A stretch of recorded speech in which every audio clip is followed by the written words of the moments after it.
likey. Okay, let's do Tonali's picks. Sully, we will start with you.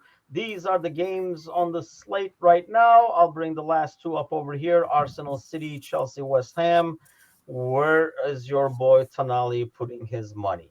I mean, he's putting it all on the white and black. Like that, Newcastle, I think, will go into Fulham and get a win, or Fulham will come to Newcastle, and Newcastle will leave St. James's Park with a victory. I'd probably say 3-1. Adama gets on the board. He finds an oil slick, and he goes back to being the most frustrating player the following weekend. But I think Newcastle pulls a win. I actually had a game circle here. Hold on one second. My dark horse, I think Wolves could get a point off of Villa. I don't like saying that, but I think that's a possibility. And I think that puts a little bit more pressure on Tottenham. Glenn, where are you putting the money down? It's a really hard week for Tonali's picks because a lot of the games are really even. Right, I really like I think the Wolves one's a really smart one.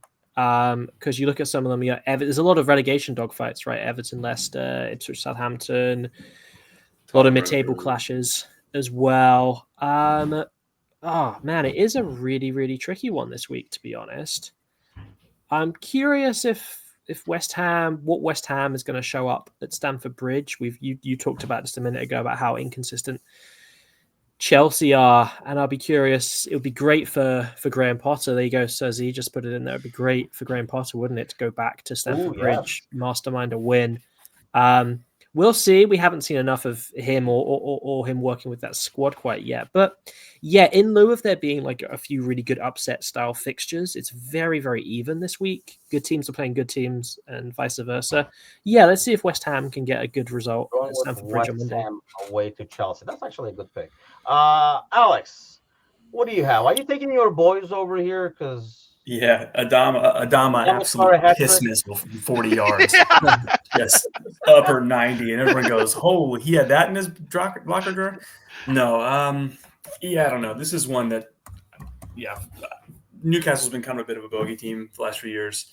Jake, I know how you feel on our European trip in 2022. We went over, and Nathaniel Chalobah got a red card like as we sat down in the stands, and Newcastle won 4-1. So it's like what are we even watching right now? This is terrible.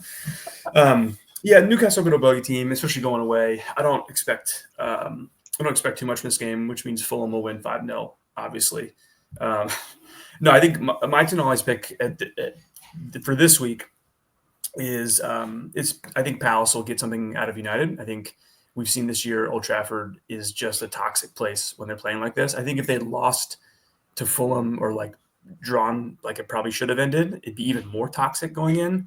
But that place turns on a dime, and we saw it when United beat City, or they beat City away, right? They beat City at City or drew City at the City ground. I think at City that I specifically said before that I think they might actually get something from this because they're not playing at Old Trafford. And that's what came to be. And I think the opposite is here. A team that technically is inferior to them, but is, like Glenn said earlier, has some really decent parts. Like there's some good players there, and that place just gets toxic so bad, so quick. So, good. And it'd be a fun one as well. It'd be great to see.